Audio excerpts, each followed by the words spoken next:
The classroom door creaked open. Every eye turned to the man stepping inside, tall, quiet, carrying only a single worn-out leather satchel.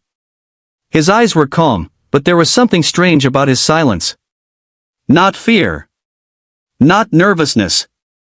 Something different. Mr. Adil was the new English teacher. His first day. Room 9B had a reputation not for excellence, but for something much darker. The students called it the den, and no teacher had lasted longer than a few months. Some quit in weeks. Some didn't even last the day. He walked in slowly, placed his bag on the table, and picked up a whiteboard marker.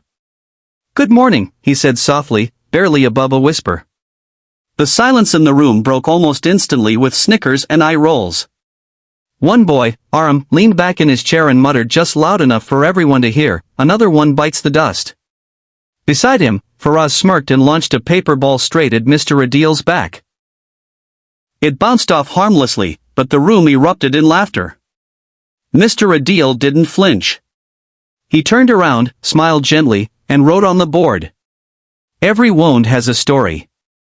The class fell quiet, unsure how to respond. Most teachers screamed or threatened. This one smiled and wrote strange sentences. They weren't used to it. "You have 60 seconds, he said suddenly, setting a small hourglass on the table. "In those 60 seconds, I want you to break me." The students looked at each other, confused. "What?" someone asked. "You've already decided I don't belong here," he said. "Fine. Prove it. Make me cry. Humiliate me. Drive me out. 60 seconds. Use them however you want." The bullies didn't wait. Chairs scraped back. A chorus of cruel words filled the air. "You look like a beggar. What kind of loser teaches English for a living? Probably failed at life. You smell like depression." They were relentless, loud, cruel, louder than they had ever been before. Faraz even walked up and pulled the cap off the teacher's pen, throwing it across the room. Aram banged on the desk, laughing uncontrollably.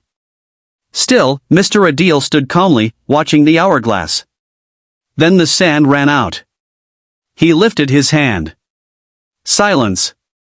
You used your 60 seconds well," he said. "But now, it's my turn." He reached into his bag and pulled out an old, worn-out file.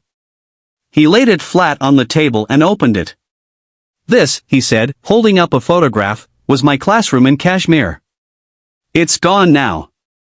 Bombed during the last shelling. 6 of my students didn't survive." His voice was still calm, but his words were razor-sharp. He showed them another photo, a teenage boy, smiling, standing in a hospital room. "This boy threatened me every day. Told me to go back where I came from. But when his father beat him unconscious, he called me. I took him to the hospital. I stayed all night." He pulled out a medal, its ribbon frayed. "Awarded for bravery," he explained. "I pulled 3 children from a burning bus on my way to school. I still carry the scars. You want to see?" He lifted his sleeve slightly. A gasp escaped the room. The burn marks were real. Raw. Ugly. Beautiful. The class was frozen now, no laughter, no noise. Just the weight of shame filling the room like smoke. "I've been called worse than anything you can come up with. I've survived wars, hatred, and heartbreak. I didn't come here to be liked. I came because someone believed even you could change." He paused, then added gently, "And I still believe that." No one could look him in the eye. Not even Aram. Especially not Aram. His voice, so loud moments ago, now cracked. I'm sorry, sir." Faraz nodded, tears welling up. "We didn't know." "I know," Mr. Adil replied. "That's why I'm here." The bell rang, but no one moved. The class that once prided itself on destroying teachers now sat quietly, watching the man they couldn't break. From that day forward, everything changed. They listened. They tried. some for the first time in their lives. Aram became a regular in after-school writing sessions.